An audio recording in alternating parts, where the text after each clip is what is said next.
बाबा जी और हुजूर जी की प्यारी सात संगत जी राधा स्वामी जी।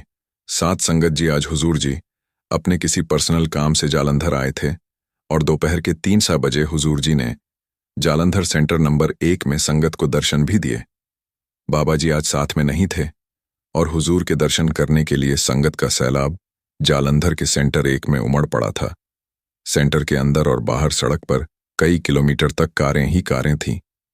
पूरे इलाके में जाम जैसा माहौल हो गया था। हुजूर ने भी बाबा जी की तरह सफेद रंग का कुर्ता पायजामा पहना हुआ था और हुजूर जी बहुत ही सुंदर दिखाई दे रहे थे। साध संगत जी बाबा जी हो या अब हुजूर जी भले ही अपने किसी पर्सनल काम से कहीं पर क्यों ना जाएं, लेकिन वहां की संगत को निराश नहीं करते और दर्शन जरूर देते हैं। संगत जी, कल की वीडियो में हमने बताया कि बाबा जी हुजूर जी के नाना के यहाँ गए थे और यह भी बताया कि हुजूर ने दिल्ली की संगत को नामदान दिया। संगत जी, अगर आपने कल वाली वीडियो नहीं देखी है तो आप बड़ी खुशी से कल की वीडियो देख सकते हैं जी। हमने वीडियो का लिंक डिस्क्रिप्शन में दे दिया है जी। संगत जी, हमारी आपसे एक विनती है कि कमेंट में राधा स्वामी जी जरूर लिखिए और साथ साथ अपने शहर का नाम भी जरूर लिखिए, जिससे हम जान सके कि बाबा जी का सत्संग और साखी कहाँ कहाँ से सुनी जा रही है। संगत जी, अब वीडियो में आगे बढ़ते हैं। इस हफ्ते यानी कि 14 मार्च को सबसे बड़ा त्योहार होली आने वाली है जी, और हम अपनी तरफ से सारी संगत को होली की शुभकामनाएं देते हैं जी। साथ संगत जी, इस वीडियो में आप जानोगे कि डेरे में होली कैसे मनाई जाती है और एक सत्संगी को होली कैसे मनानी चाहिए। और आप यह भी जानेंगे कि जब हुजूर जी से किसी ने पूछा कि हुजूर जी, आपने कुछ महीनों में बाबा जी के साथ रहकर क्या सीखा, तो हुजूर जी ने जो जवाब दिया उसे सुनकर आप दंग रह जाओगे जी। साथ संगत जी, आपसे विनती है कि आप सब आखिर तक बने रहना जी। साथ संगत जी, माना जाता है कि होली रंगों का त्योहार है और यह बात सच भी है, जिसमें हम सब एक दूसरे से मिलते हैं, एक दूसरे को रंग लगाते हैं, खुशियां मनाते हैं। लेकिन बाबा जी कहते हैं कि हम हर साल होली तो मनाते हैं, पर क्या हम आज तक होली मनाने के पीछे के राज को समझ सके हैं? क्या हम उन महापुरुषों को याद करते हैं जिनकी याद में होली मनाई जाती है? अगर आज हम लोगों से पूछ लिया जाए कि होली क्यों मनाई जाती है, तो बहुत सारी संगत जवाब नहीं दे पाएगी। एक बार सवाल जवाब में बाबा जी से किसी ने पूछा था, बाबा जी, हम सत्संगी हैं तो क्या हमें होली मनानी चाहिए? तो बाबा जी ने बड़ा ही प्यारा जवाब दिया था कि बेटा, बड़ी खुशी से मनानी चाहिए, लेकिन हमारा मकसद उसमें सिर्फ एक दूसरे को रंग लगाना नहीं होना चाहिए। हमें होली वाले दिन उन महापुरुषों को भी याद करना चाहिए जी के कारण हम सब होली मनाते हैं। आगे बाबा जी ने कहा था कि होली हम सब का खास त्योहार है जो हर साल फागुन के महीने में मनाया जाता है। इस दिन लोग अपने सारे भेदभाव भूलकर एक दूसरे को रंग लगाते हैं और गले मिलते हैं, यानी कि होली प्यार का प्रतीक है। लेकिन हम त्योहार के पीछे के मकसद को और महापुरुषों को याद करने की बजाय मौज मेला करके कह देते हैं कि हमने त्योहार मना लिया। हर त्योहार के पीछे एक सोच और एक मकसद होता है। हमें त्योहार वाले दिन की सोच को, उस मकसद को जरूर याद करना चाहिए और अपने बच्चों को भी जरूर बताना चाहिए। बाबा जी बोले, बेशक होली रंगों का त्योहार है और सब एक दूसरे पर रंग लगाते हैं, लेकिन हमें तो मालिक के गाढ़े रंग में रंगने की जरूरत है। यह बाहरी रंग तो कुछ दिन में उतर जाएंगे, लेकिन मालिक का गाढ़ा रंग एक बार हमारे मन पर चढ़ गया तो फिर कभी नहीं उतरेगा। आगे बाबा जी ने बताया कि डेरे में होली कैसे मनाई जाती है।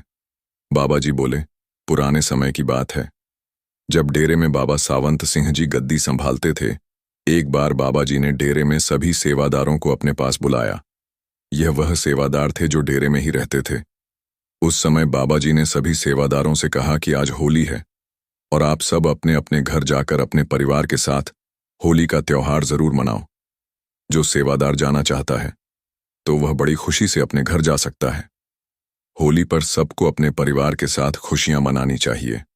बाबा सावंत सिंह जी के हुक्म के अनुसार सभी सेवादारों ने अपने बैग पैक किए और सभी सेवादार अपने घर की तरफ निकल गए। पर उन सभी सेवादारों में से एक सेवादार ऐसा था जो डेरे में ही रुक गया। साथ संगत जी, वह सेवादार इसलिए रुका क्योंकि होली के लिए डेरे से सभी सेवादार अपने अपने घर जा चुके थे। तो उस सेवादार ने सोचा कि बाबा जी अकेले हैं तो मैं यहाँ रुक जाता हूँ और मेरा भी बाबा जी के अलावा इस संसार में कोई नहीं है। जिस दिन मैं डेरे में आया था उस दिन मैंने अपना सब कुछ बाबा जी के नाम कर दिया था और मैं बाबा जी के साथ ही होली मनाऊंगा। सेवादार बाबा जी के पास गया। उस समय बाबा जी अपने कमरे में आराम कर रहे थे। सेवादार को देखते ही बाबा जी ने पूछा, बेटा तू होली पर अपने घर नहीं गया? तो सेवादार ने जवाब दिया, नहीं बाबा जी, मेरा घर संसार और मेरा परिवार तो आप ही हो, और अगर मैं भी चला जाता तो फिर आप अकेले रह जाते, इसलिए मैं आपको छोड़कर कहीं नहीं जाने वाला। सेवादार की बात सुनकर बाबा जी मुस्कुरा दिए और बाबा जी कहने लगे, ठीक है बेटा, जैसी तेरी मर्जी। सेवादार बाबा जी के चरणों में बैठकर बाबा जी से पूछने लगा, बाबा जी एक सत्संगी को होली कैसे मनानी चाहिए? बाबा जी ने जवाब दिया, बेटा जब एक सत्संगी खुद को मालिक के रंग में रंग लेता है तो समझो फिर सत्संगी के लिए हर दिन होली का दिन होगा।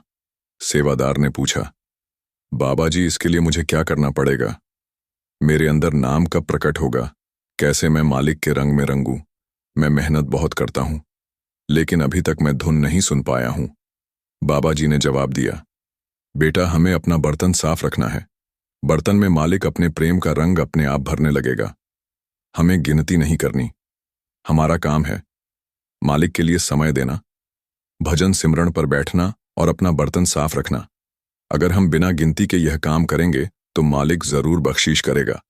फिर वह सेवादार बाबा जी से फिर से जिद करने लगा, तो बाबा जी ने उसे समझाया, बेटा तुम अभी जिस अवस्था में बैठे हो उसी अवस्था में मन को खाली करके भजन सिमरण शुरू करो। बाबा जी के कहने पर सेवादार भजन सिमरण पर बैठ गया और उस समय बाबा जी ने उस पर ऐसी कृपा करी कि उसको धुन सुनाई देने लगी। उसकी सूरत रूहानी मंडलों पर पहुंच गई। उसे सब कुछ दिखने लगा।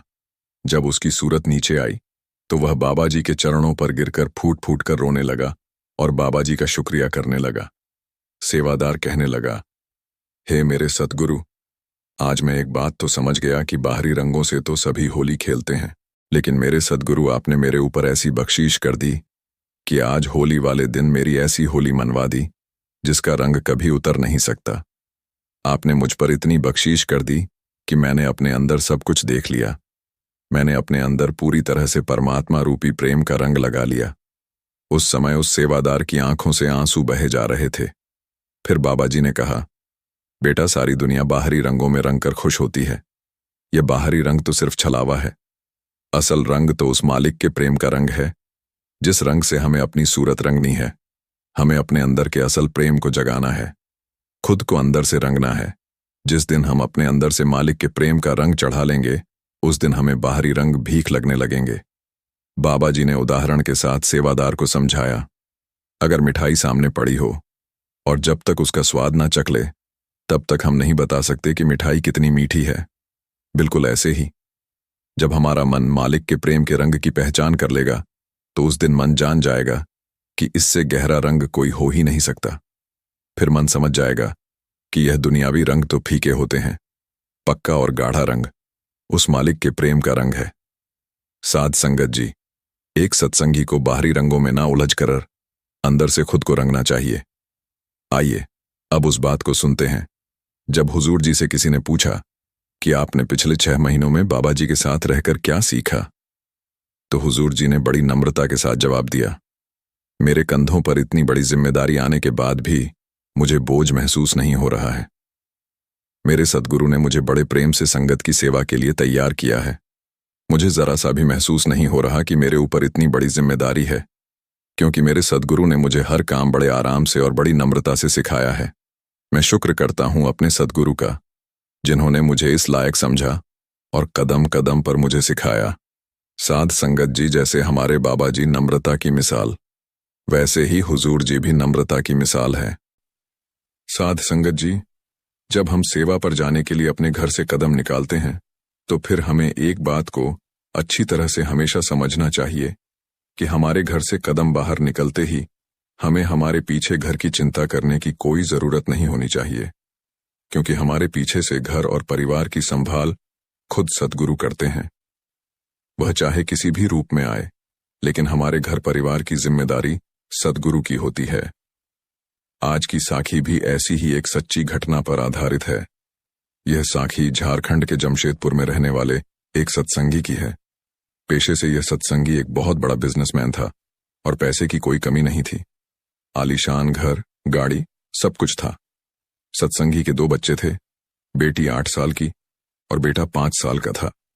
लेकिन इस सत्संगी की पत्नी का कुछ 1 साल पहले देहांत हो गया था। अब यह अकेला ही अपने बच्चों को पाल रहा था।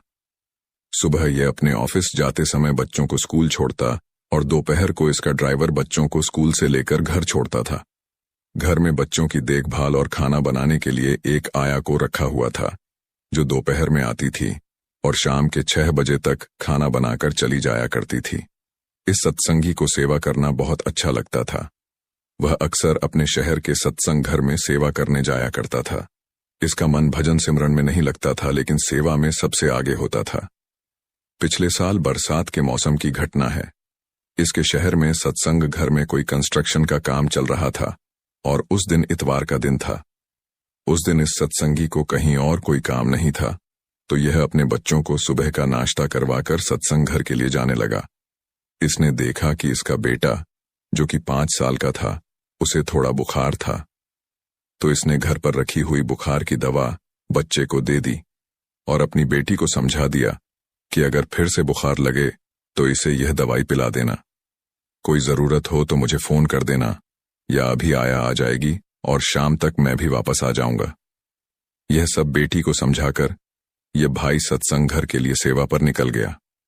सत्संग घर इनके घर से लगभग 10 किलोमीटर की दूरी पर था और पहुंचने में 15 से 20 मिनट लग जाते थे। यह भाई अपने सत्संग घर में आ गया और वहां पर कंस्ट्रक्शन के काम में सेवा करने लगा। बीच बीच में अपने बच्चों को फोन कर उनका हाल चाल लेता रहा और आया को फोन कर समझा दिया कि बच्चे को बुखार है तो थोड़ा ध्यान रखना। उस दिन शाम होते होते मौसम खराब हो गया और बहुत तेज आंधी के बाद तूफान जैसी बारिश शुरू हो गई। पूरे शहर में पानी भर गया और आवागमन रुक गया। कई बार तो कुछ इलाकों में कई कई दिन लोग अपने घरों से बाहर नहीं निकल पाते हैं। उस दिन भी शाम का माहौल कुछ ऐसा ही होता जा रहा था।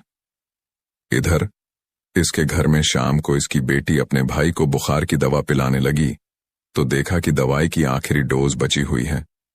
उसने अपने पापा को फोन करके कहा, पापा, जब 18 बजे होंगे तो मैं दवाई पिला दूंगा, आओ तो दवाई लेते आना।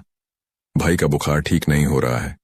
दवाई देने पर उतर जाता है, लेकिन थोड़ी देर बाद फिर से बुखार चढ़ जाता है। संगत जी, अब यह भाई जल्दी जल्दी सत्संग घर से अपनी कार में बैठकर निकल पड़ा, लेकिन बारिश इतनी जोर की हो रही थी कि हर तरफ पानी भर गया था और इतने पानी में गाड़ी को निकाल पाना बहुत मुश्किल हो रहा था। इस भाई ने बड़ी कोशिश की, लेकिन वह सत्संग घर में ही फंस गया और फोन पर बच्चों से बात करने लगा। इधर बेटे की तबीयत बिगड़ती जा रही थी और दवाई भी खत्म हो चुकी थी। अब यह भाई चिंता में आ गया। इसने अपने पड़ोसियों को फोन किया, पर उनका फोन नहीं उठ रहा था। थोड़ी देर बाद इनके पड़ोसी ने इनको कॉल वापस की तो इस भाई ने कहा कि अगर आपके पास कोई बुखार की दवा रखी हो तो मेरे बेटे को दे दो। लेकिन पड़ोसी के घर दवा तो थी, पर वह इतने छोटे बच्चे के लिए नहीं थी, क्योंकि बच्चों को बुखार की दवा अलग होती है और बड़ों की दवा अगर बच्चों को दे दी जाए तो वह उल्टा असर कर जाती है। अब इस भाई को समझ नहीं आ रहा था कि क्या करे। इस भाई ने डॉक्टर हेल्पलाइन नंबर पर कॉल करने की कोशिश की ताकि कोई डॉक्टर किसी तरह जाकर बच्चे को देख सके। काफी कोशिश करने के बाद हेल्पलाइन वाली मैडम ने कहा, ठीक है सर, मैं कोशिश करती हूं किसी को भेजने की। लेकिन यह बात उसने सिर्फ इस भाई के बार बार रिक्वेस्ट करने पर ही कही थी, क्योंकि इतनी बारिश और तूफान में कोई डॉक्टर जाने को तैयार नहीं था। सबको अपनी जान प्यारी होती है। तो इस भाई ने अपने बच्चों को फोन कर दिया और कहा, अभी कुछ देर में डॉक्टर आएंगे और वे दवाई देकर जाएंगे। लेकिन डॉक्टर ने तो आना नहीं था। साध संगत जी, अब यह भाई बाबा जी से अरदास करने लगा और कहा, बाबा जी, आपके अलावा मेरा और मेरे छोटे छोटे बच्चों का इस संसार में कोई नहीं है, इसलिए आप अपने घर की संभाल कर लेना। और यह कहकर यह भाई रोने लगा, क्योंकि एक पिता अपने बच्चे को मुसीबत में नहीं देख सकता। इस समय यह भाई अपने आप को इतना बेबस महसूस कर रहा था कि वह सत्संग घर में बैठने के अलावा और कुछ नहीं कर सकता था। साध संगत जी, सतगुरु भी तो संगत के पिता होते हैं जी। तो वे कैसे अपने बच्चों को मुसीबत में देख सकते थे। कुछ देर बाद भाई के घर की डोरबेल बजी और जब बेटी ने दरवाजा खोला तो सामने एक सरदार जी डॉक्टर की यूनिफॉर्म में खड़े थे। जब दरवाजा खोला तो वे अंदर आ गए और बच्चे के पास जाकर उसे अच्छे से देखा और दवा दी। जब तक बच्चा ठीक नहीं हो गया तब तक वे वहीं बैठे रहे। भाई के घर हर कमरे में बाबा जी की फोटो लगी हुई थी। तो भाई की जो बेटी थी उसने एक बार फोटो की तरफ देखा और दूसरी बार डॉक्टर के चेहरे की ओर देखा और पूछने लगी, आप तो यह फोटो वाले बाबा जी हो? तो डॉक्टर कहने लगे, नहीं बेटा, मैं यह नहीं हूं, मैं तो एक डॉक्टर हूं। बच्ची छोटी थी इसलिए पहचान ना पाई कि सच में यह बाबा जी ही हैं। 2-3 घंटे बाहर रुकने के बाद जब बच्चा ठीक हो गया तो डॉक्टर वहां से चले गए। उस पूरी रात भाई सत्संग घर में ही फंसा रहा और फोन पर बच्चों से बातें करता रहा। बच्चों ने बता दिया कि एक डॉक्टर आए थे और वे दवा देकर गए हैं। अगले दिन जब मौसम थोड़ा साफ हुआ तो भाई अपने घर पहुंचा और अपने बच्चों को गले से लगा लिया। फिर बेटी ने बताया कि कल जो डॉक्टर आए थे उनकी शक्ल बाबा जैसी थी। यह सुनकर वह थोड़ा सा हैरान तो हो गया और उसने कंफर्म करने के लिए हेल्पलाइन नंबर पर दोबारा फोन किया। फोन पर उसे बताया गया कि कल मौसम बहुत खराब होने की वजह से हम आपके घर किसी डॉक्टर को नहीं भेज सके, लेकिन हम अभी आधे घंटे में आपके घर डॉक्टर को भेज रहे हैं।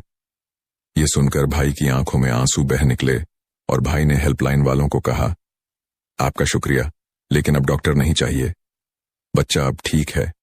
इसके बाद ये भाई बाबा जी की फोटो के आगे बैठकर रोने लगा और शुक्र करने लगा। साध संगत जी ऐसा करते हैं। सतगुरु अपने सेवादारों और संगत की संभाल, हमें लगता है कि हम सेवा पर गए हैं तो पीछे कौन संभाल लेगा, लेकिन जैसा मैंने आपको शुरू में कहा था, जब हम एक कदम उसकी ओर बढ़ा देते हैं तो फिर हमें पीछे की चिंता करने की जरूरत नहीं होनी चाहिए। सब कुछ अपने आप ही संभाल लेता है। किसी न किसी रूप में आकर हमारी मदद जरूर करते हैं। साध संगत जी, आगे हम सुनेंगे कि कर्मों का फल कैसे भुगतना पड़ता है। साध संगत जी, सबसे अधिक दूषित अगर कोई है तो वो है आज का इंसान। कर्मों के फल से कोई नहीं बच सका है। मनुष्य कैसे अपने किए का फल भोगता है, आइए इस कहानी के माध्यम से जानते हैं। एक पेड़ पर अपने बच्चों के साथ एक गिद्ध पक्षी रहता था। गिद्ध अपने बच्चों से बहुत प्रेम करता था। एक दिन गिद्ध के बच्चे गिद्ध के साथ घूमते हुए कहीं जा रहे थे। तभी उन्होंने देखा कि एक स्थान पर एक स्त्री और पुरुष बैठे हुए थे जिनकी हालत बहुत ही दयनीय थी। दरअसल वे दोनों कोढ़ी हो चुके थे। उनके शरीर में जगह जगह जख्म बने हुए थे। जगह जगह से शरीर से रक्त रिस रहा था। भयंकर पीड़ा की वेदना से वे दोनों कराह रहे थे। उनके पास कोई भी व्यक्ति आता जाता नहीं था। वे एक रास्ते के किनारे बैठे हुए थे। न जाने किस कर्म का पाप भोग रहे थे। उन दोनों के ऊपर गिद्ध के बच्चों की दृष्टि पड़ गई। गिद्ध के बच्चों ने जब उन दोनों के शरीर से रिसता हुआ रक्त और मांस देखा तो वे अपने पिता गिद्ध से कहते हैं, पिताजी, हमने आज तक सिर्फ जानवरों का ही मांस खाया है। हमने कभी इंसान का मांस नहीं खाया है। हमारी इच्छा है कि आज आप हमें इंसान का मांस खिलाएं। सामने घायल अवस्था में 2 स्त्री पुरुष नजर आ रहे हैं। आप हमें इन्हीं का मांस खाने की आज्ञा दें। अपने बच्चों की बात सुनकर गिद्ध कहता है, बच्चों, ईश्वर ने हमें जो भोजन बनाया है वही ठीक है। ज्यादा मन नहीं चलाना चाहिए। ज्यादा मन चलाना खुद के लिए ही तकलीफदेह होता है। आजकल इंसान का मांस बहुत दूषित हो चुका है। वह किसी के खाने योग्य नहीं रह गया है। इंसान इतना नीचे गिर गया है कि उसके कर्म देखकर बड़ी लज्जा आती है। धर्म कर्म की समझ रखने वाला वह इंसान इतना नीचे गिर जाएगा, हमने कभी नहीं सोचा था। गिद्ध बोला, हे बच्चों, आजकल भूखे रह लेना, पर इंसान के मांस को खाने की कभी मत सोचना। गिद्ध के बच्चों ने पूछा, पिताजी, ऐसी क्या बात है जो इंसान का मांस हम नहीं खा सकते? तब गिद्ध कहता है, बच्चों, मैं तुम्हें एक कहानी सुनाता हूं। यह कहानी इन्हीं दोनों स्त्री पुरुषों की है जिनका मांस खाने के लिए तुम लालायित हो रहे हो। यदि तुम इनके कर्म जान लोगे तो कभी इंसान का मांस खाने की जिद नहीं करोगे। तब गिद्ध के बच्चे कहते हैं, हाँ पिताजी, तुम हमें वह कहानी जरूर सुनाओ। आखिर हम भी तो जानें कि इंसान का मांस क्यों नहीं खा सकते। आपकी कहानी हम मन लगाकर सुनेंगे। कृपया पिताजी, हमें जरूर सुनाइए। तब गिद्ध वहीं पर एक पेड़ पर बैठ जाता है और अपने बच्चों को कहानी सुनाने लगता है। वह कहता है, बच्चों, यह कहानी इन्हीं दोनों स्त्री पुरुषों की है जो नीचे कोड़ी के रूप में बैठे हुए हैं। इससे पहले यह दोनों एक शहर के राजा और रानी हुआ करते थे। इस पुरुष की इससे पहले एक पत्नी थी जो भगवान को प्यारी हो गई। राजा और रानी के बीच बहुत ही अटूट प्रेम था। राजा अपनी पहले वाली रानी से बहुत प्रेम करता था। राजा के राज्य में चारों तरफ खुशहाली थी। प्रजा भी अपने राजा का बहुत सम्मान करती थी। राजा भी अपनी प्रजा की भलाई के लिए काम करता था। किसी तरह की प्रजा में कोई दुख नहीं था। इसी प्रकार राज्य कार्य करते हुए राजा का समय बड़े आनंद से बीत रहा था। संगत जी, कुछ समय बाद रानी ने एक कन्या को जन्म दिया, लेकिन दुर्भाग्य से बेटी को जन्म देकर वह महारानी स्वर्ग से धार गई। राजा को इस बात से बहुत सदमा लगा। राजा के मन में यह बात बैठ गई कि मेरी जो बेटी हुई है, इसी बेटी के कारण मेरी प्राणप्रिया रानी की मौत हुई है। क्योंकि राजा रानी को बहुत चाहता था। रानी का गम राजा से बर्दाश्त नहीं हुआ। इसी गम के चलते राजा की हालत बिल्कुल पागलों जैसी हो गई थी। उसने यह बात अपने दिलो दिमाग में बैठा ली थी कि मेरी बेटी के कारण ही मेरी पत्नी की मृत्यु हुई है। अब तो वह अपनी बेटी को बिल्कुल भी प्यार नहीं करता था, ना ही उसकी तरफ देखता था। मन ही मन वह उससे नफरत करने लगा।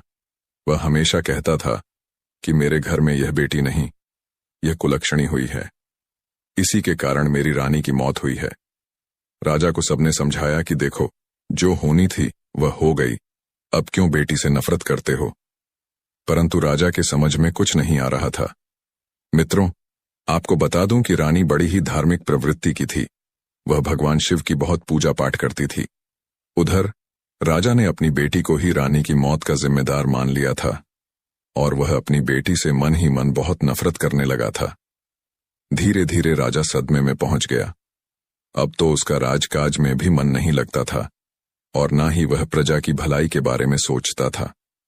राजा की ऐसी हालत देखकर राजा के सभी मंत्री, दरबारी और रिश्तेदारों को चिंता होने लगी कि अगर राजा इस तरह रहेगा तो राज्य की प्रजा बहुत दुख भोगेगी। इस इतने बड़े राज्य का क्या होगा।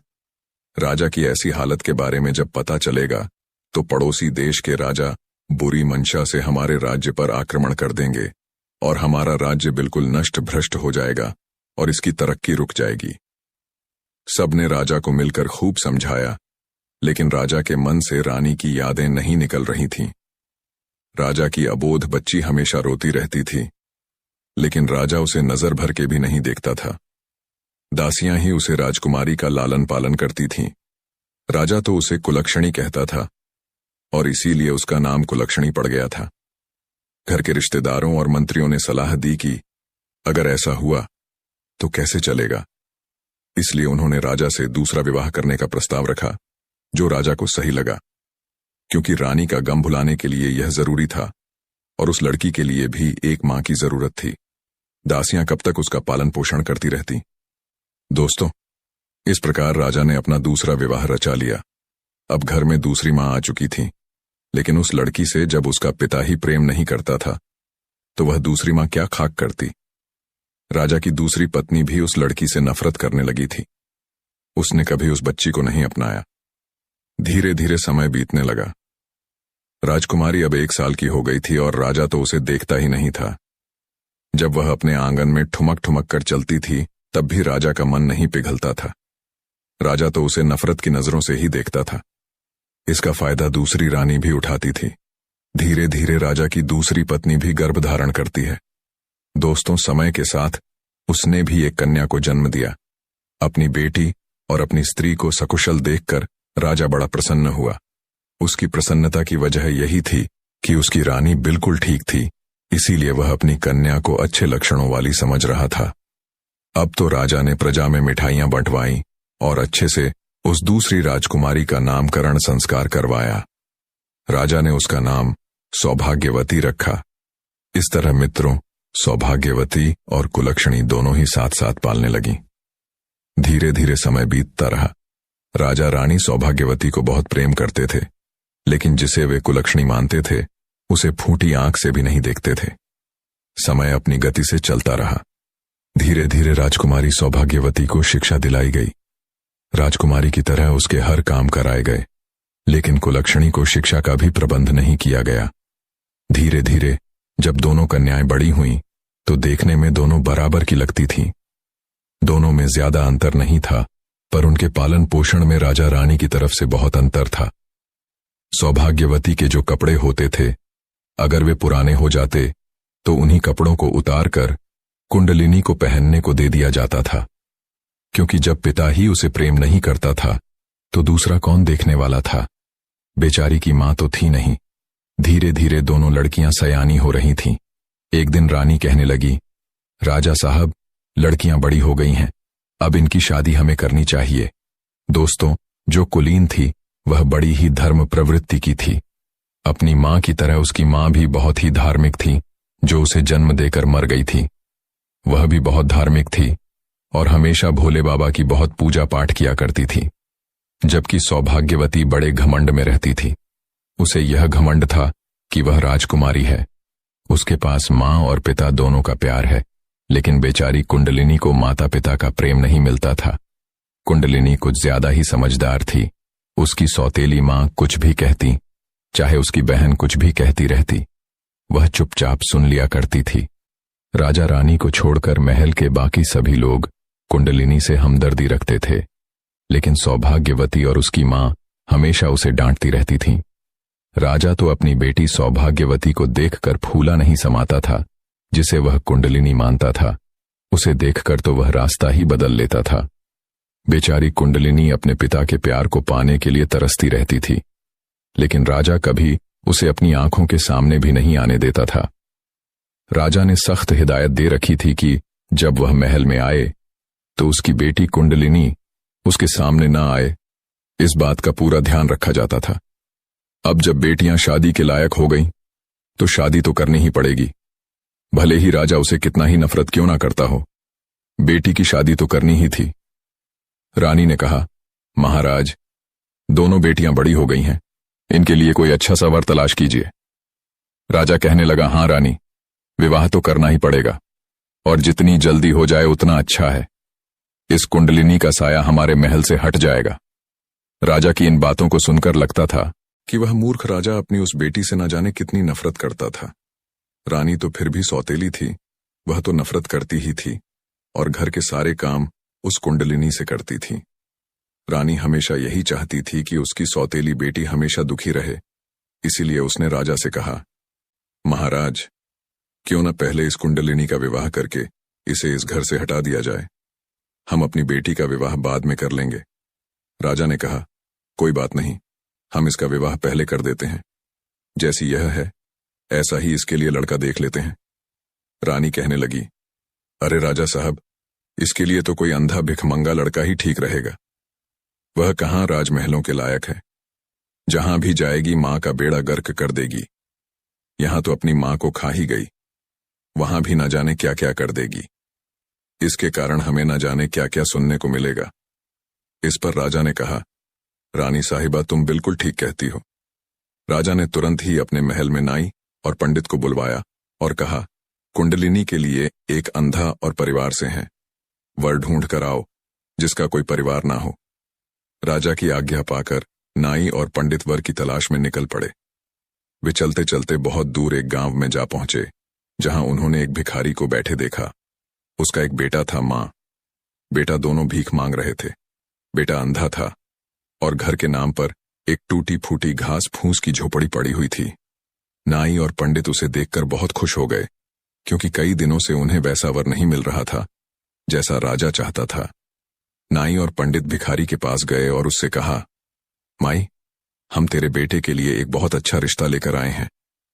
ये सुनकर भिखारी पहले तो हंसी और फिर कहने लगी, क्यों भैया, क्यों वो भिखारी का मजाक उड़ा रहे हो? भला मेरे अंधे बेटे से कौन विवाह करेगा?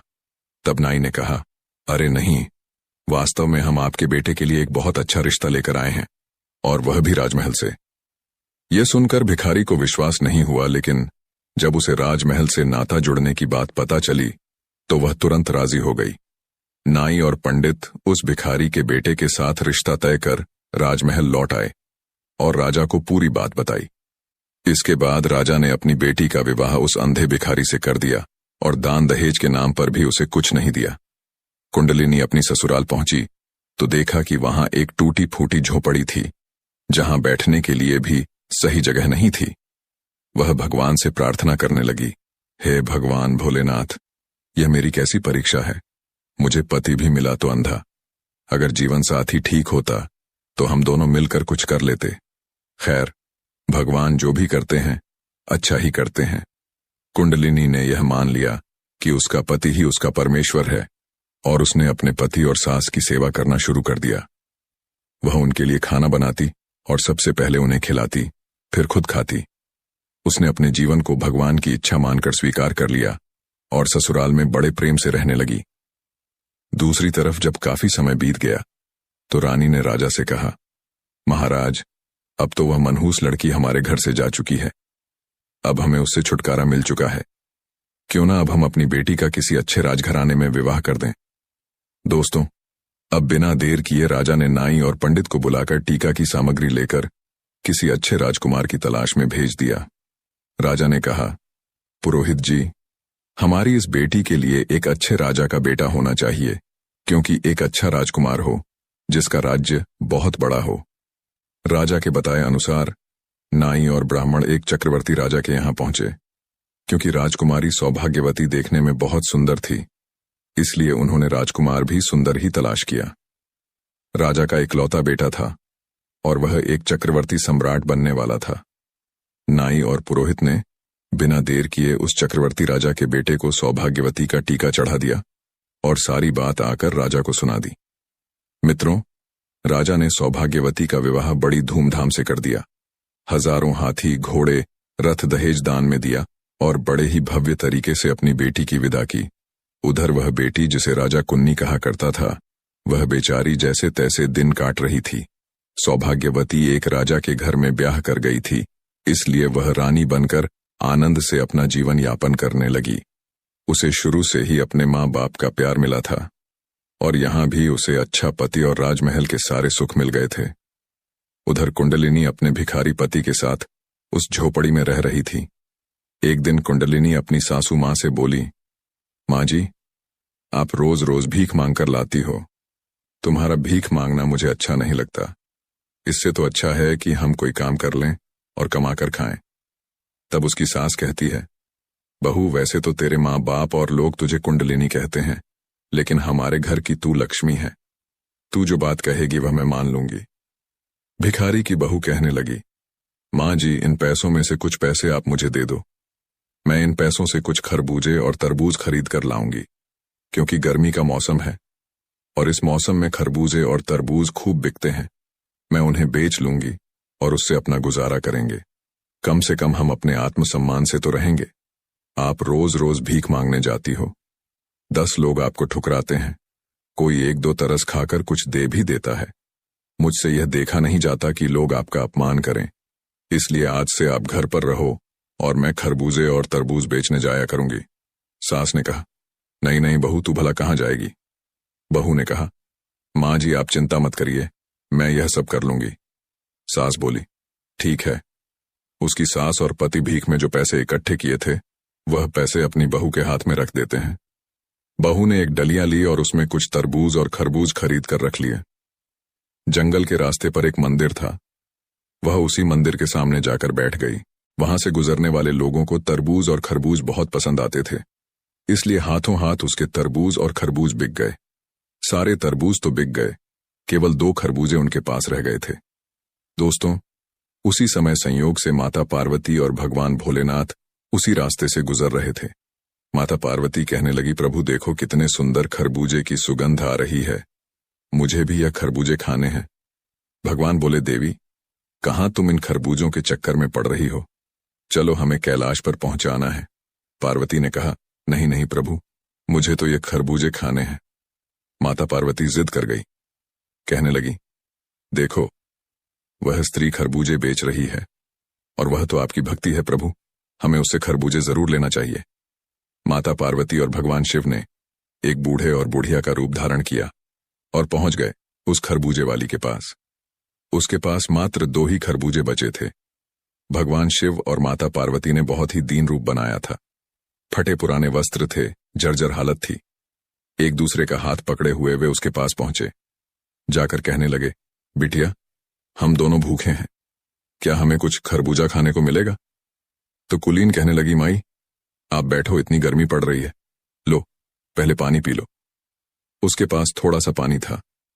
पहले उसने भोले बाबा और माता पार्वती बने हुए उन दोनों वृद्ध दंपति को पानी पिलाया और आराम से उन्हें बैठाया। उसके बाद एक करके दोनों को खरबूजा खाने को दिया। दोनों लोगों ने वे दोनों खरबूजे खा लिए। उसके बाद माता पार्वती कहने लगी, बिटिया, हमारे पास तो तुम्हें देने के लिए कोई पैसे नहीं है, हम कहां से पैसे देंगे? हम तो भूखे थे, इसलिए खरबूजे तो हमने खा लिए। वह कहने लगी, कोई बात नहीं मां, आज मैं खरबूजे बेचने आई थी और भोलेनाथ की कृपा से मेरे सारे खरबूजे बिक गए। अब मेरे पास सिर्फ यह 2 खरबूजे शेष बचे थे। अगर आपने उन्हें खा लिया है तो यह भी मेरे लिए पुण्य का काम है। आप तो बूढ़ी मां हो, मेरी कोई मां नहीं है, और आपने मुझे इतने प्यार से बेटी कहा है। बेटी शब्द सुनने के लिए तो मैं और मेरे कान ही तरस गए थे। कभी मेरे पिता ने भी मुझे बेटी का प्यार नहीं दिया। तब माता पार्वती बनी हुई बूढ़ी मां कहती हैं, बिटिया, मैं काफी दूर से चलकर आई हूं और राह चलने के कारण मेरी सांस फूल रही है, मेरे पैरों में बड़ा दर्द हो रहा है। कुल्ली ने कहा, लाओ मैया, मैं तुम्हारे पैर दबा देती हूं। इतना कहकर वह माता पार्वती के चरण दबाने लगती है। ठंडी हवा चल रही थी। पार्वती मैया को नींद आ जाती है। पार्वती मैया को नींद आई तो कुल्हाड़ी अपने पल्लू से उनके ऊपर हवा करने लगी ताकि उनके ऊपर कोई मक्खी या मच्छर न बैठे। दोस्तों, भोले बाबा भी वहीं पर लेट गए। जब पार्वती मैया की आंख खुली तो वे दोनों बड़े प्रसन्न हुए। कहने लगे, बेटी, तूने तो हमारी बहुत सेवा की है और हमारे पास तो तुम्हें देने के लिए कुछ भी नहीं है, हम तुम्हें क्या दें? वह कहने लगी, कोई बात नहीं मां, मेरी कोई मां नहीं है। तुम्हारी सेवा करके तो मुझे मां जैसा प्यार मिला, ऐसा लगा जैसे तुम मेरी मां हो। तब माता पार्वती कहती हैं, अच्छा बेटी, अब हम चलते हैं। जाते हुए माता पार्वती ने भोलेनाथ से कहा, प्रभु, अगर आपकी झोली में कुछ पड़ा हो तो इस बेचारी को दे दो। ये बेचारी बड़ी ही गरीब है और इसके पिता ने इसके साथ बहुत अन्याय किया है। भोले बाबा बोले, देवी, मेरे पास तो मेरी झोली में भांग धतूरा और केवल भभूति है, इससे इसका क्या भला होगा? माता पार्वती बोली, प्रभु, लोगों का भला तो आपके भला कहने से ही हो जाता है। फिर भी मन समझने के लिए माता पार्वती ने भोलेनाथ की झोली से कुछ भभूति निकाली और उस बेचारी को दे दी। वह भभूति उसने अपने साड़ी के पल्लू में बांध कर रख ली। शाम को जब वह अपने घर पहुंचती है तो अपनी सासू मां से कहती है, मां जी, आज एक बूढ़ी मां और एक बूढ़े बाबा की सेवा करके मुझे अपार सुख मिला। और देखो मां, आज की कमाई आज मेरे सारे खरबूजे बिक गए। मां, अब तुम्हें और मेरे पति को कहीं भी भीख मांगने की जरूरत नहीं है। अब हम मेहनत से काम करके अपना गुजारा कर लेंगे और भोले बाबा की कृपा रही तो हम सम्मान की जिंदगी जीएंगे। आज से हमें भीख नहीं मांगनी है। तब उसकी सास कहने लगी, बेटा, मैं तेरी जैसी बहू पाकर निहाल हो गई। मैंने तो कभी सोचा भी नहीं था कि कभी मेरे बेटे का भी विवाह होगा। मुझे नहीं पता था कि मेरे बेटे के नसीब में इतनी संस्कारी और लक्ष्मी जैसी बहू लिखी होगी। मैं तो भगवान की बहुत आरणी हूं कि भगवान ने मेरे बेटे की किस्मत में तुम्हें लिखा था। वह कहने लगी, मां, आज एक बूढ़े बाबा और एक बूढ़ी अम्मा आई थी, उन्होंने मुझे यह भभूति दी है, मैं इसका क्या करूं? तब उसकी सास बोली, बहू, थोड़ा रुको, अभी मेरा बेटा आता होगा, जैसा वह कहेगा तुम वैसा ही करना। दोस्तों, शाम को जब उसका पति आया तो वह कहने लगी, स्वामी, आज मुझे यह भभूति दी है एक बूढ़े बाबा और एक बूढ़ी मां ने, मैं इसका क्या करूं? तब उसका पति कहने लगा, एक काम करो, घर के चारों कोनों में इसे छिड़क दो और जो बचे उसे संदूक में रख दो और थोड़ा बहुत भभूति हमारे जो तुलसी का गमला है उसमें रख दो। वह कहने लगी, ठीक है, मैं ऐसा ही करूंगी। अब तो उस लक्ष्मी ने उस भभूति को अपने घर के चारों कोनों में बिखेर दिया। थोड़ी भभूति संदूक में रख दी और रात को खाना बनाया। खाना खाकर अपनी सासू मां को खिलाया, अपने पति को खिलाया, फिर खुद खाकर घर की साफ सफाई करके सो गई। सुबह उठती है तो क्या देखते हैं कि उसकी झोपड़ी की जगह तो बहुत ही सुंदर महल बन गया है।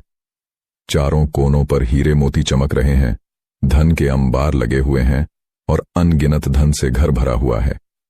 देखकर तो उसे बड़ा अचंभा हुआ। वह दौड़ी दौड़ी अपनी सास के पास जाती है और कहती है, माँ जी उठिए, देखो क्या चमत्कार हो गया। उसकी सासू माँ की आंख खुली तो उसने देखा कि उसका घर तो पहचान में नहीं आ रहा है। वह कहने लगी, अरे बहू, क्या हम तेरे मायके में आ गए हैं? आज तक तो तेरे पिता ने कभी इधर मुड़कर भी नहीं देखा, लेकिन मैं तो सोई हुई थी। तेरे पिता का हृदय कैसे पसीज गया। तब वह लक्ष्मी कहती है, नहीं माँ जी, ये मेरे पिता का घर नहीं है, ये तो हमारा घर है। देखिए, शायद भोले बाबा की और माता पार्वती की अनुकंपा हुई है। उन्हीं की कृपा से मेरे भाग्य बदल गए हैं। देखो, शायद वे बूढ़े बाबा और बूढ़ी माँ कोई और नहीं, साक्षात भोले बाबा और माता पार्वती ही होंगे, जिन्हें मैं पहचान नहीं पाई। भगवान को ना पहचान पाने का दुख अब तो उसे बहुत कचोटने लगा था और वह रोने लगी कि भगवान साक्षात मेरे पास आए और मैं उनको पहचान नहीं पाई। उसकी सासू माँ ने उसे धीरज बंधाया। तभी उसके पति की आंख खुल जाती है और वह चिल्लाते हुए बोला, अरे लक्ष्मी, ये मैं अपनी आंखों से क्या देख रहा हूं? अब तो मुझे दिखाई दे रहा है। वह अपनी माँ से बोला, माँ देखो, मुझे सब कुछ दिखाई दे रहा है। अब मैं अंधा नहीं रहा। यह देखकर लक्ष्मी की खुशी का ठिकाना नहीं रहा। उसके पति की आंखें ठीक हो गईं। यह उसके जीवन की सबसे बड़ी खुशी थी। इतनी खुशियां तो उसे धन दौलत पाकर भी नहीं हुई थीं। भगवान की कृपा से अब उसका पति किसी राजा से कम नहीं लग रहा था। अब उन्होंने कहा कि जब इतनी बड़ी कृपा हो ही गई है तो क्यों ना हम भगवान भोलेनाथ और माता पार्वती की चर्चा करवा शिव पुराण का पाठ करवाएं, लोगों को अपने घर बुलाएं और खूब बड़ा सा भंडारा करवाएं। उसकी सासू माँ कहने लगी, बेटी, तुम तो मेरे घर की लक्ष्मी हो, जैसा तुम करना चाहो वैसा करो। मैंने कब मना किया। अब तो लक्ष्मी ने अपने घर में एक कथा का आयोजन किया और अपने रिश्तेदारों को निमंत्रण दिया। सारे रिश्तेदारों में निमंत्रण बंटवाया। एक पत्र अपने मायके भी भिजवाया और एक चिट्ठी अपनी बहन सौभाग्यवती के घर भी भेजी। निमंत्रण पाकर लक्ष्मी का पिता और उसकी सौतेली माँ भी आए। वे आए तो थे, परंतु दोस्तों, उनकी हालत बहुत खराब हो गई थी। वे अपनी बेटी की हालत पर हंसने के लिए वहां आए थे, लेकिन वहां पहुंचकर उसके पिता का तो शर्म से सिर नीचा हो गया। वह सोच रहा था, मैंने अपनी बेटी के साथ ऐसा किया, लेकिन उसका नसीब देखो, नसीब के आगे किसी की नहीं चलती। मेरे चाहने से क्या होता है जब भगवान ने उसका नसीब स्वयं अपने हाथों से लिखा हो। उसके माता पिता को अब बड़ा अफसोस हो रहा था, क्योंकि जब लक्ष्मी और सौभाग्यवती की शादी हुई थी तब उसके पिता ने अपनी बेटी को कुछ भी नहीं दिया था और जानबूझकर एक अंधे भिखारी के साथ उसका विवाह किया था। इसी पाप के कारण उसका पिता और सौतेली माँ दोनों लोग कोढ़ी हो गए थे। बहुत उपचार करने के बाद भी वे ठीक नहीं हुए थे। उनका राजपाट धूमिल होता जा रहा था। प्रजा में राजा के प्रति रोष पैदा हो गया था, क्योंकि जब राजा ही राज करने वाला मजबूत ना हो तो राज्य तो गरीब हो ही जाएगा।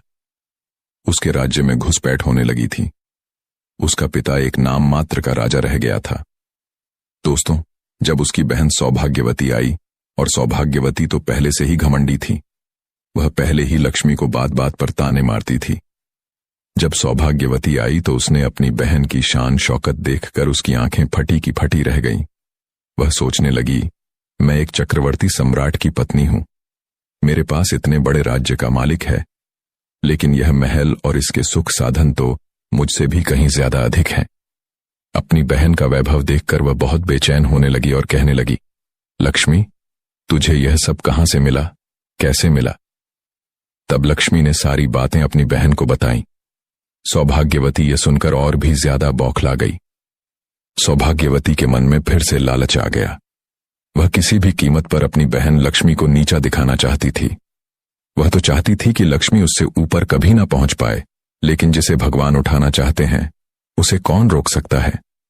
ऊपर उठाने वाला तो ईश्वर है, किसको कब क्या बना दे कोई नहीं जानता। सौभाग्यवती ने जब अपनी बहन से पूछा कि उसके समृद्ध होने का क्या कारण है, तो भोली लक्ष्मी ने पूरी बात उसे बता दी कि उसने एक बूढ़े और बूढ़ी मां को खरबूजे खिलाए थे। उन्हीं के आशीर्वाद से यह सब हुआ है। अपनी बहन से यह सब जानकर सौभाग्यवती ने अपने पति से कहा, देखो जी, मैं भी खरबूजे बेचने जाऊंगी। उसका पति कहने लगा, अरे सौभाग्यवती, तुम ये कैसी बातें कर रही हो? हमारे राज्य में किसी प्रकार की कोई कमी नहीं है, और वह तेरी बहन इतनी गरीब थी। उसकी सच्ची श्रद्धा और भक्ति देखकर उस पर भगवान ने कृपा की है। तू तो क्यों जलन के मारे मारी जा रही है? तेरे पास किस चीज की कमी है? लेकिन सौभाग्यवती नहीं मानी। वह कहने लगी, नहीं जी, मुझे तो खरबूजे बेचने जाना है। तो पति कहने लगा, ठीक है, अगर नहीं मानती हो तो चली जा। दोस्तों, उसने एक डलिया में खरबूजे भर लिए और एक मंदिर के पास जाकर बैठकर बेचने लगी। संयोग से उस दिन भी माता पार्वती और भोले बाबा उधर से आ रहे थे। खरबूजे बड़े ही ताजे ताजे थे। पार्वती मैया बोली, बाबा देखो, मुझे खरबूजे खाने हैं। गर्मी का मौसम है और यहां बड़े सुंदर सुंदर खरबूजे दिखाई दे रहे हैं। भोले बाबा ने बहुत समझाया, लेकिन पार्वती जी नहीं मानी। उन्हें तो सौभाग्यवती के खरबूजे पसंद आ रहे थे।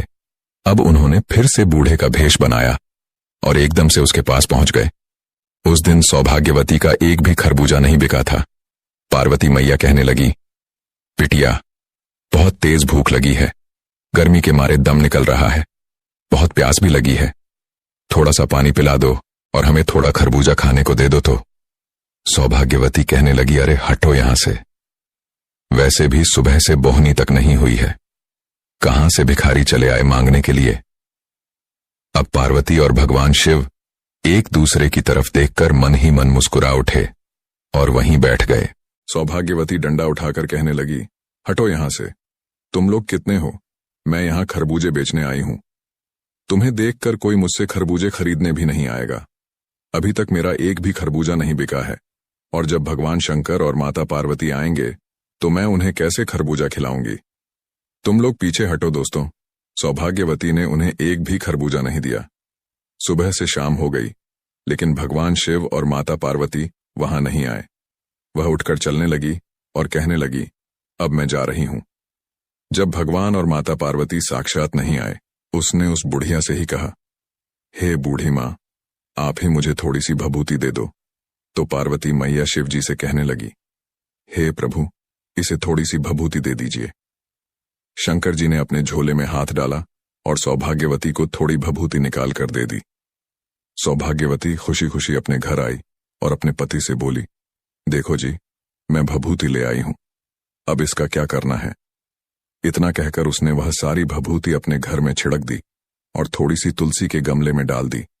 शाम को खाना खाकर सो गई। पहले तो उसे सारी रात नींद नहीं आई, और जब सुबह वह सोकर उठी तो उसने सोचा था कि घर में सुबह हीरे मोतियों के अंबार लगे मिलेंगे। सोच सोचकर वह बड़ी खुश हो रही थी। लेकिन जैसे ही सुबह उठी तो क्या देखती है कि उसके महल की जगह एक झोपड़ी बन गई है और जगह जगह कीड़े मकोड़े भिन्न भिन्न आ रहे थे। अब तो सौभाग्यवती मुंह पकड़कर रोने लगी और कहने लगी, हे भगवान। अब वह गाली ग्लौज करने लगी और अपनी बहन को गाली देने लगी कि इसने यह क्या करवा दिया। अब उसका पति उसे समझाने लगा, देखो सौभाग्यवती, तुमने जो लालच में आकर यह सब किया है, इसीलिए तुम्हारे साथ ऐसा हुआ है। तुम्हारी बहन दिल की बहुत अच्छी है, भगवान ने उसकी भक्ति देखकर उस पर कृपा कर दी, लेकिन तुम लालच में थी और अपने पास जो था उसे भी गंवा दिया। जो अपने पास होता है उसी में संतोष करना चाहिए। उसके पति ने उसे खूब समझाया, लेकिन सौभाग्यवती अपनी बहन लक्ष्मी को कोसने लगी। वह कहने लगी, लगता है मेरी बहन, उसको लक्ष्मी की छाया मुझ पर और मेरे घर पर पड़ गई है, इसलिए हमारे साथ ऐसा हुआ है। उसके पति ने उसे बहुत डांटा और कहा, तुम अभी भी सुधर जाओ। मित्रों, जब यह खबर उसके मायके में पहुंची तो राजा और रानी जो कोढ़ी हो गए थे, वे उसे देखने के लिए आए। अपने माता पिता की ऐसी हालत देखकर सौभाग्यवती कहने लगी, अरे दूर हटो, तुम मेरे घर के अंदर मत आना। ऐसे माँ बाप की मुझे जरूरत नहीं है जो इतने गंदे हों, जो कुष्ठ रोग से पीड़ित हो। मैं ऐसे माँ बाप को नहीं रख सकती, ना ही उनकी सेवा कर पाऊंगी। मुझसे दूर रहो। दोस्तों, उसके माता पिता अपनी बेटी के दुख में दुखी होने के लिए आए थे, लेकिन उसकी बेटी ने उन्हें डांट फटकार कर भगा दिया। और जब यह बात लक्ष्मी को पता चली कि उसके माता पिता दर दर के भिखारी हो गए हैं और उसकी बहन का राजपाट नष्ट हो गया है, तो लक्ष्मी अपने पति के साथ उसे देखने के लिए उसके घर आई। उसने अपना आधा धन देकर अपनी बहन का राजपाट फिर से बसाया और अपने माता पिता को वहां से अपने साथ ले गई। परंतु वे दोनों कोढ़ी हो चुके थे। उनके पाप इतने प्रबल थे कि भगवान शिव की प्रार्थना करने पर भी वे दोनों ठीक नहीं हो सकते थे। तब उन्होंने कहा, बेटी, अब हमें अपने की सजा भोगनी है। तुम हमें माफ कर दो। अपने बेटी के चरण छूने के बाद क्षमा मांगकर वे दोनों उसके घर से चले जाते हैं। दोस्तों, और किसी एकांत स्थान पर बैठकर भगवान की प्रार्थना करते हैं और अपने कुकर्मों की क्षमा मांगते हैं। संगत जी, उनके शरीर से रक्त और मांस गल गल कर नीचे गिर रहा था। भगवान ने उन्हें उनके पापों की सजा दी थी। अपने पाप का फल भोगे बिना उनका किसी भी औषधि से इलाज संभव नहीं था। इसीलिए उन्हें एकांत स्थान पर ले जाकर छोड़ दिया गया। अब उन्हें अपनी गलती का पूरा एहसास था कि जिसे वे लक्ष्मी समझ रहे थे वह तो साक्षात लक्ष्मी निकली, और वे अपनी गलती के लिए भोले बाबा से क्षमा याचना कर रहे थे। पर उनका पाप बहुत बड़ा था, इसलिए उन्हें कोई आराम नहीं मिला। वे अपने कर्मों का फल उसी जिंदगी में बैठे बैठे भोग रहे थे। गिद्ध बोला, हे बच्चों, यह दोनों स्त्री पुरुष वही हैं। अब बताओ कि क्या तुम अब भी उस इंसान का मांस खाना चाहोगे? उन दोनों की कहानी सुनकर गिद्ध के बच्चे कहने लगे, पिताजी, हमें माफ कर दो जो हमने ऐसे पापियों को खाने की बात कही। आज हमें पता चल गया है कि इंसान का मांस अब किसी के खाने योग्य नहीं रह गया है। सबसे अधिक दूषित अगर कोई है तो वह इंसान है। इस प्रकार गिद्ध अपने बच्चों के साथ वहां से चला जाता है। दोस्तों, इस कहानी से हमें यह सीख मिलती है कि कर्म का दंड हमें जरूर भोगना पड़ता है। जो माता पिता अपनी सौतेली बेटी या बेटे के साथ बुरा व्यवहार करते हैं, उनके साथ ऐसा ही होता है। बुरे कर्म का फल बुरा ही होता है।